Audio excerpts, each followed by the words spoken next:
ও pocket মকেট ফুল করে তো bag নাই তোর, তুই ব্যাগ আনস নাই কে? হ্যাঁ তাহলে কি পাইছ দেখে কথা করে পাইছ একজনে?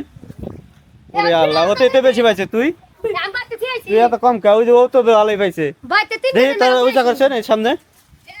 ও তোরা তো অনেক কাম করছিস রে, তোরা ঝড়ের মধ্যে আইছিলি নাকি এনে?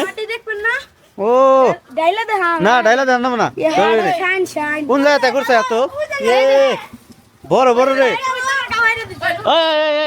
বাড়ির ভিতরে যান যাবো না, যা।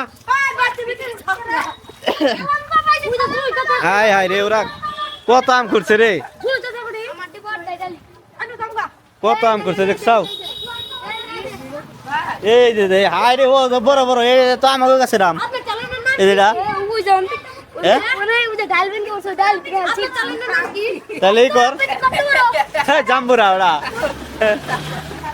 তোর তারাম কই? হাই হাই গেঞ্জিতে নিছো, হাই দেখছাও অবস্থা। ও পকেট মকেট ফুল করে তো ব্যাগ নাই তোর, তুই ব্যাগ আনস নাই কে? হ্যাঁ হ্যাঁ দেখছেন ভিউয়ার্স, আসলে এইভাবে আম আপনারা করেছেন কিনা কমেন্টের মাধ্যমে জানিয়ে দেবেন। আসলে ছোট সময় ঝড়ের মধ্যে আম খোঁড়ার যে কি একটা মজা, আসলে পোলাপান মানুষ বুঝে না, রিক্সও আছে ঝড়ের ভিতরে আম খোঁড়া। তো দেখতে পাচ্ছেন ওরা আম করেছে, অনেক আম করেছে, ভালো লাগতেছে না? মজা আলাদা না? হ্যাঁ ওই আম ঝড়ের ভিতরে যে আম খুঁড়েছ, আম খুঁড়ে কি করতে কিরম লাগে? মজা লাগে না? এইদিকে কই যাস? এদিকে তো আর আম গাছ নাই। হ্যাঁ তো ভিউয়ার্স দেখতে পাচ্ছেন ওরা আসলে খুব আনন্দের সহিত আমগুলা কুটে। এই যে সবাই আম কুটেছে, ওরা কম বেশি সবাই ভালো আম কুটেছে।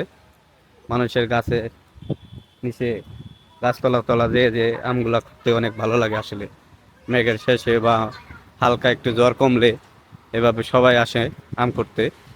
তো আপনারা কোনো সময় এরকম ফুটেছেন কিনা কমেন্টস করে জানিয়ে দেবেন ভিউয়ার্স। সবাই ভালো থাকবেন, আসসালামু আলাইকুম।